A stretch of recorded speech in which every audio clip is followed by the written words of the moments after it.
Hello students, how are you.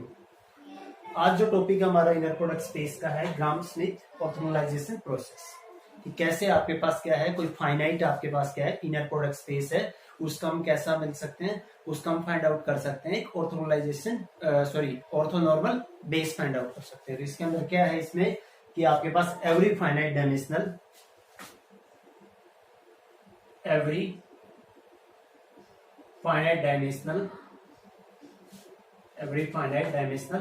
inner product space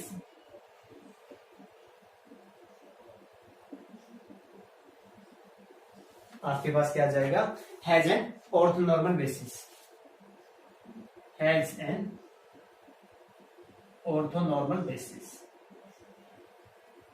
ये हमें construct करके दिखाना है। ठीक है, ये आपके पास है।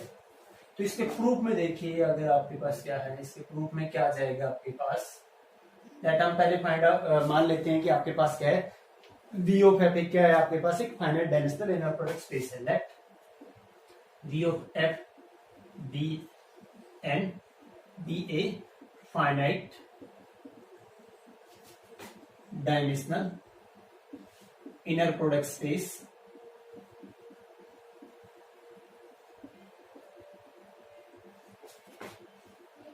ऑफ डायमेंशन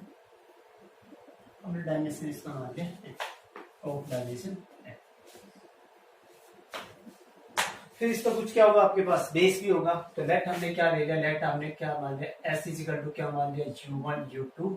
इसके बेस के कितने एलिमेंट, अंदर कितने एलिमेंट होंगे, is equal to number of या इसका डायमेंशन ऑफ दैट स्पेस। तो u1 u2 u of n be a basis of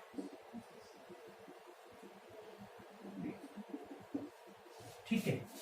अब मैं दिखाऊंगा आपको कंस्ट्रक्ट करके क्या आपके पास एक ऑर्थोनॉर्मल बेसिस, ये इसका बेस है। तो दिस इंप्लाइज आपके पास क्या है, S is linearly independent, S आपके पास क्या है, लीनियरली इंडिपेंडेंट। तो देखिए इसका कैसे कंस्ट्रक्ट करते हैं।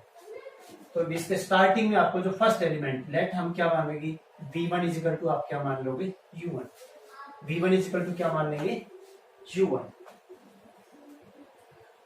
नाउ हम क्या मानेंगे, v2 इज इक्वल टू जो आपको मानना है, क्या मानोगे आप, u2 माइनस क्या कर दोगे आप, इसी में से u2 कोमा में जो आपके पास v1 था और v1 नीचे आपके पास v1 का नॉर्म का स्क्वायर, ये मान लो। नाउ अगर आपके पास क्या आ जाता है कि नाउ अगर आप लेते हो कि नाउ इफ आपके पास v2 इज इक्वल टू आपके पास क्या आ जाता है, 0। तो ये जो आपके पास है ये क्या आ जाएगा, 0 के इक्वल। तो दिस इंप्लाइज आपके पास ये 0 के इक्वल आएगा आपके पास। तो इसका मतलब u2 किसके इक्वल आ जाएगा, इसके इक्वल। दिस इंप्लाइज u2 किसके इक्वल आ जाएगा आपके पास, u2 कोमा में v1 डिवाइडेड बाई में नॉर्म ऑफ v1 का स्क्वायर, ये आ जाएगा आपके पास। विच इज इक्वल टू आपके पास क्या आ जाएगा, यहां से u2 कोमा में ये आपके पास क्या है, u1। v1 किसके इक्वल है, u1 के इक्वल, डिवाइडेड बाई आपके पास क्या आ गया, नॉर्म ऑफ u1 का स्क्वायर इनटू आपके पास क्या आ गया, इनर प्रोडक्ट लगने के बाद आपके पास क्या बच जाएगा, ये एक स्केलर बच जाएगा। ये भी आपके पास क्या है, रियल नंबर ही बनेगा नॉर्म लगने के बाद। तो ये स्केलर है, तो इसका मतलब आपके पास क्या आ गया, दिस इज इक्वल टू क्या इंप्लाई कर रहा है आपके पास कि u2 is a scalar multiple of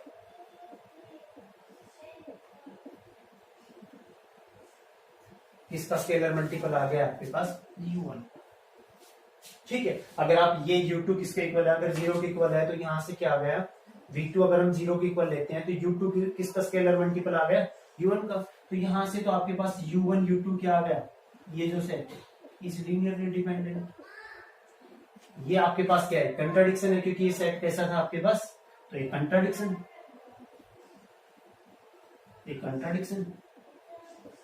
ठीक है। तो दिस इंप्लाइज आपके पास क्या है, v2 is not equal to 0। v2 आपके पास क्या है, नॉट इक्वल टू 0।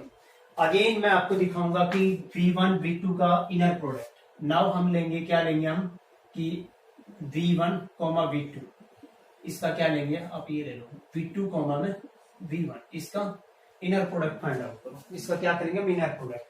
v2 की वैल्यू लिखो यहां से जो आपके अज्यूम किया था ये, तो विच इज इक्वल टू आपके पास क्या आ जाएगा, u2 माइनस क्या आ जाएगा U2 कोमा में आपके पास क्या V1 डिवाइडेड बाई में नॉर्म ऑफ V1 का स्क्वायर, और इसका इनर प्रोडक्ट आपको किसके साथ लेना है V1 के साथ।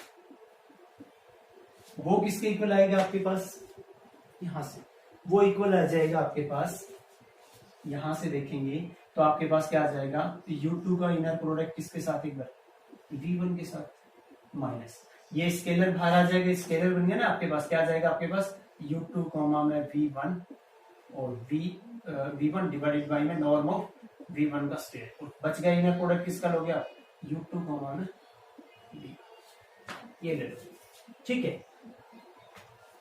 सॉरी V1 का क्या लेंगे हम V1 के साथ, V1 का V1 के साथ इनर प्रोडक्ट क्या होता है आपके पास V1 का नॉर्म का स्क्वायर, यहां से cancel out this minus this, same आपके पास क्या आ गया 0।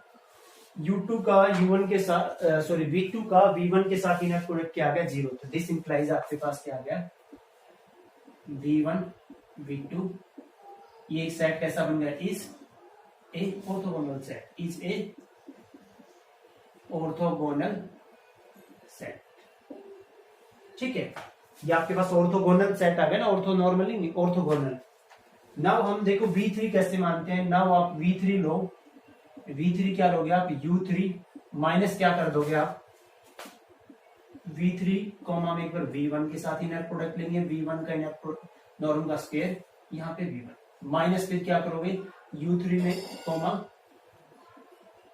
V2 के साथ इसका inner product divided by norm of V2 का नॉर्म का स्क्वायर, और यहाँ पे V2, ये इसको आप इन जनरल भी लिख सकते हो, जैसे इन जनरल में इस चीज को क्या लिख सकता हूँ U3 माइनस आपके पास क्या आ जाएगा समेशन I इक्वल टू 1 से 2, और क्या आ जाएगा U3 कॉमा में VI नॉर्म ऑफ VI का स्क्वायर और VI, ये लिख सकते हैं आगे, जैसे V4 V5 V6 VN निकालेंगे इस टाइप से, ये आपके पास। नाउ अगेन अगर मैं क्या मानता हूं कि नाउ आपके पास मान लेता हूं कि नाउ इफ आपके पास क्या आ जाता है V3 इक्वल टू 0 आ जाता है, तो फिर आपके पास क्या आएंगे U1 U2 U3, तो यहाँ पे लिखेंगे ना U3 इक्वल टू क्या होगा इसके इक्वल, तो वो U1 U2 का क्या आ जाएगा लीनियर कॉम्बिनेशन, तो फिर एक आपके पास क्या आ जाएगा कंट्राडिक्शन, तो आपके पास क्या आएगा U1 U2 U3 is linearly dependent, तो एक कंट्राडिक्शन आएगा अगेन आपके पास, तो दिस इंप्लाइज आपके पास क्या आ जाएगा यहाँ से आपके पास क्या आएगा V3 is not equal to 0। अब मैं दिखाऊंगा आपके पास V3 का V1 के साथ इनर प्रोडक्ट, V3 का V2 के साथ इनर प्रोडक्ट क्या आता है 0, तो उसके लिए देखो मैं थोड़ा सा यहाँ पे रफ करना पड़ेगा भी हमें,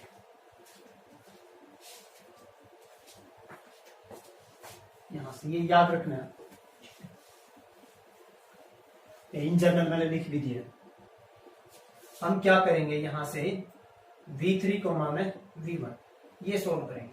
V3 आपके पास क्या है, आपके पास U3 माइनस में U3 कोमा में V1 डिवाइडेड बाई में V1 का स्क्वायर माइनस आपके पास क्या है U3 कोमा में U2 इसका इनर प्रोडक्ट V2 का इन नॉर्म का स्क्वायर, और यहाँ पे क्या आ जाएगा आपके पास इसका किसके साथ V1 के साथ इनर, तो पहले ये ऑपरेट होगा विच इज इक्वल टू आपके पास क्या आ जाएगा U3 कोमा V1 का इनर प्रोडक्ट माइनस, फिर आपके पास क्या होगा इसके साथ आएगा वो, तो ये तो स्केलर है बाहर आ जाएगा U3 कोमा में V1 divided by norm of V1 का स्क्वायर, यहाँ पे क्या बच जाएगा V1 के साथ इनर प्रोडक्ट, ठीक है। फिर अगेन आपके पास क्या आएगा माइनस, ये बाहर आ जाएगा आपके पास क्या U3 कोमा में V2 नॉर्म ऑफ V2 का स्क्वायर, और क्या बच जाएगा V2 का V1 के साथ इनर प्रोडक्ट क्या था 0, तो ये टर्म तो आपकी कॉन्ट्रीब्यूशन क्या होगा 0। V1 का V1 के साथ इनर प्रोडक्ट क्या बन जाता है आपके पास V1 का नॉर्म का स्क्वायर कैंसिल, यहां से आपके पास दिस माइनस दिस क्या बन गया 0। सिमिलरली मैं दिखा सकता हूं आपके पास क्या बन गया है, सिमिलरली मैं इसको कर सकता हूं, सिमिलरली V3 कोमा में V2 भी आपके पास क्या आ जाएगा 0, तो दिस इंप्लाइज आपके पास क्या आ जाता है कि ये जो सेट है V1 V2 V3, V1 का V2 के साथ लो, V2 का V3 के साथ, ये इस टाइप से सभी का क्या आ जाता है 0। V1 V2 का दिखा चुका था मैं, V3 का V1 के साथ भी क्या है इनर प्रोडक्ट 0, V3 का V2 के साथ भी इनर प्रोडक्ट क्या है 0, यानी सभी का आपस में एक दूसरे के साथ अगर लेंगे उसका इनर प्रोडक्ट क्या आ रहा है 0। ठीक है, ये सेट कैसा आ जाता है is orthogonal set, orthogonal set. Similarly मेरे को क्या मिल जाएगा यहाँ पे, सिमिलरली मेरे को क्या मिल जाएगा V4 V5 V6 V7 Vn तक। Similarly we get an orthogonal set कैसा आपके पास V1 V2 V0। ठीक है, ये आपके पास क्या है ऑर्थोगोनल सेट। ठीक है, V1 V2 V3 V0 है। नाउ देखो ऑर्थोगोनल सेट तो मिल गया आपके पास। ठीक है, वैसे ऑर्थोगोनल सेट भी क्या होता है लीनियरली इंडिपेंडेंट। तो अगर n वेक्टर्स का आपके पास क्या मिल रहा है, ये n वेक्टर्स हैं, ऑर्थोगोनल है, सभी नॉन जीरो हैं इसका, और ये लीनियरली इंडिपेंडेंट पीछे हम कर चुके हैं, तो इसका मतलब ये भी क्या बन जाएगा आपके पास बेस। लेकिन ये बेस कैसा मिला है हमें ऑर्थोगोनल, हमें ऑर्थो नॉर्मल बेस चाहिए। तो इस बेस से हम देखो क्या करेंगे, सेट हम क्या करेंगे यहाँ पे WI इक्वल टू क्या VI डिवाइडेड बाई में उसका नॉर्म। देन हमें क्या मिलेगा यहाँ से, थोड़ा सा उधर निकल,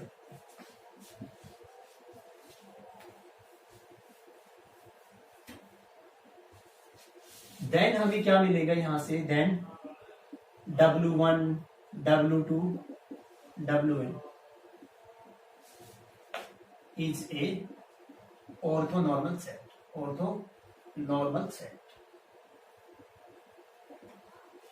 यहाँ जो भी वेक्टर्स थे आपके पास सभी को क्या कर दिया उसके नॉर्म से डिवाइड, तो वो आपके पास ऑर्थोगोनल तो था ही, सभी का नॉर्म आपके पास क्या हो जाएगा 1। तो वहां से आपके पास क्या आ जाएगा, ये कैसा सेट आ जाएगा ऑर्थोनॉर्मल सेट। ठीक है, उसके बाद आपके पास क्या आएगा, ऑर्थोनॉर्मल सेट है आल्सो आपके पास क्या होता है orthonormal set is linearly independent. ये एक सेट है जिसके अंदर एन एलिमेंट है, लीनियरली इंडिपेंडेंट है, तो दिस इंप्लाइज आपके पास क्या है W1 W2 Wn is an orthonormal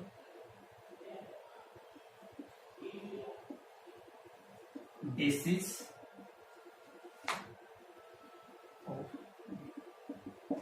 ठीक है, यही था बेस का प्रूफ। इसके बाद ना हम एक एग्जाम्पल करते हैं। ठीक है, इसके बाद हम क्या करते हैं, इसी पे एग्जाम्पल करते हैं कि आपके पास क्या दे रखा है,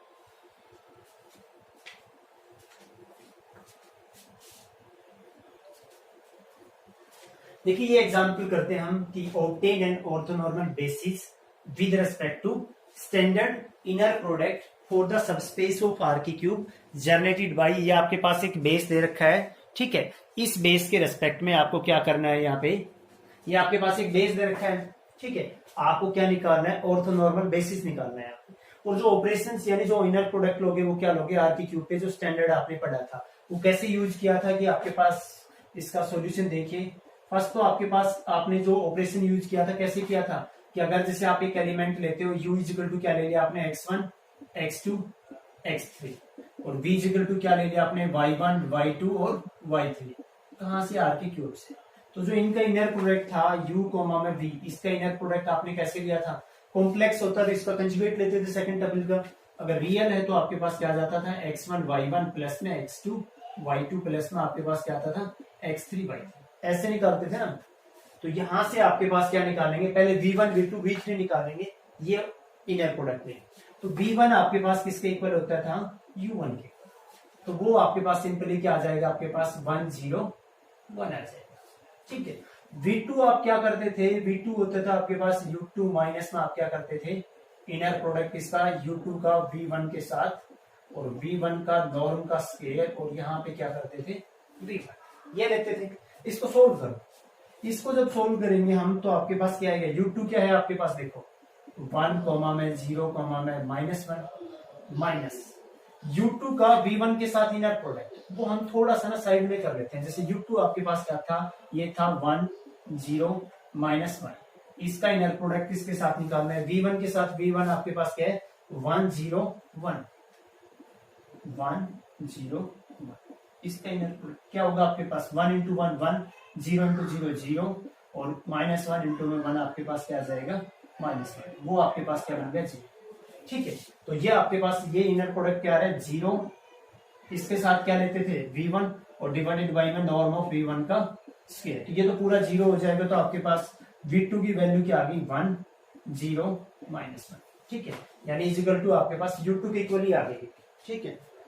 उसके बाद आप v3 को सोल्व करोगे तो वो क्या आएगा u3 माइनस में u3 कोमा में v1 और नॉर्म ऑफ v1 का स्क्वायर और v1 माइनस क्या करते थे आप u3 कोमा में v2, इसका इनर प्रोडक्ट v2 के नॉर्म के स्क्वायर से आप डिवाइड करते थे और क्या लेते थे v2। ये इसमें आपको दो चीजों की जरूरत पड़ेगी, चलो वो भी अभी हम साथ साथ ही कर लेंगे। u3 आपके पास क्या है 034 माइनस इस इनर प्रोडक्ट को u3 का v1 के साथ, तो वो देखो साइड में ही करेंगे भी हम। u3 का 034 का आपको इनर प्रोडक्ट लेना है किसके साथ v1 के साथ। v1 आपके पास क्या था 101 इसके साथ इनर प्रोडक्ट क्या आएगा 1 इंटू 0 इंटू 1 0 प्लस 3 इंटू 0 0 और प्लस 4 इंटू 1 4, यानी आपके पास क्या आ गया 4। तो 4 के साथ क्या करना है आपको मल्टीप्लाई v1 आपके पास क्या है 101 डिवाइडेड बाई आप क्या करते थे v1 का नॉर्म का स्क्वायर, इसका नॉर्म क्या आएगा दिस स्क्वायर प्लस आपके पास क्या आ जाएगा √2 आएगा, उसका स्क्वायर क्या आ जाएगा आपके पास, इससे हम कैंसिल भी कर देंगे 2 आ जाएगा माइनस u3 का u2 के साथ। u3 आपके पास यही है, इसके साथ में क्या लिखना है आपको v2 आपके पास क्या था 10, यहाँ v2 u2 के इक्वल है, दैट्स व्हाई मैं v2 is equal to u2 बोल रहा है, v2 ही लेंगे, ठीक है। इसका इनर प्रोडक्ट क्या आएगा आपके पास 0 इंटू 1 0 3 इंटू 0 0 4 इंटू 1 -4, यानी आपके पास क्या आ गया -4। तो यहाँ पे आपके पास क्या आ गया माइनस इंटू -4 आपके पास +4 हो जाएगा। v2 लिखो, v2 आपके पास क्या है 1 0 -1 डिवाइडेड बाई में norm of v2, norm of v2 आपके पास क्या आएगा 1 का स्क्वायर प्लस -1 का स्क्वायर यानी √2, उसका स्क्वायर क्या आ जाएगा आपके पास 2, इससे कट जाएगा 2। तो यहां से आपके पास क्या आ गया 0 3 4 माइनस कर दो, यहाँ पे आपके पास अंदर मल्टीप्लाई कर दो 2 0 2 प्लस आपके पास क्या आ जाएगा 2 0 -2। इसको सोल्व करेंगे तो फर्स्ट अपन को ऐड करेंगे तो 0 -2 प्लस 2 0 3 0 आपके पास क्या आ जाएगा 0, तो 3 4 -2 आपके पास क्या आ जाएगा 0। तो v1 v2 v3 की वैल्यू आपको मिल चुकी है, ठीक है। तो यहां से फिर हम क्या निकाल लेते हैं क्योंकि 3 ही आपके पास u1 u2 u3, तो आपने v1 v2 v3 आपने फाइंड आउट कर लिया। नेक्स्ट आप क्या करोगे यहां से w1 फाइंड आउट कीजिए, नेक्स्ट आप क्या करोगे w1 फाइंड आउट करोगे। w1 आपके पास कैसे आएगा, आप क्या लेते हो v1 डिवाइडेड बाई में नॉर्म ऑफ v1 आपके पास क्या है यहाँ पे 101 उसका जो नॉर्म आएगा आपके पास क्या आएगा 1 square plus 0 square plus 1 square यानी √2, तो ये क्या आ जाएगा आपके पास 1 बाई में √2 0 1 बाई में √2, ये आपके पास w1 आ गया। w2 आपके पास क्या आएगा यहाँ से v2 डिवाइडेड बाई में नॉर्म ऑफ v2, तो वो आपके पास v2 आपके पास क्या है यहाँ पे 10 -1 है 10 -1 डिवाइडेड बाई में इसका नॉर्म अगेन फिर क्या आ जाएगा √2, तो आपके पास यहां से क्या आएगा 1 बाई में √2 0 और -1 बाई में √2। w3 आपके पास क्या लेना है v3 डिवाइडेड बाई में नॉर्म ऑफ v3 आपके पास क्या है 0 3 0, ये जो आपने लास्ट में फाइंड आउट किया उसका नॉर्म क्या आएगा आपके पास, नॉर्म आ जाएगा 3 ही आएगा, तो यहां से आपके पास क्या आ जाएगा 0 1 0, तो दिस इंप्लाइज आपके पास क्या आ गया बेसिस क्या एक एलिमेंट, तो ये था क्या था आपके पास 1/2 0 1/√2, एक क्या था आपके पास 1/√2 0 -1/√2, और थर्ड आपके पास क्या था यहाँ से 0 1 0 इज एन ऑर्थोनॉर्मल बेसिस, ठीक है, यही आपको करना है। Thank you students for watching the video.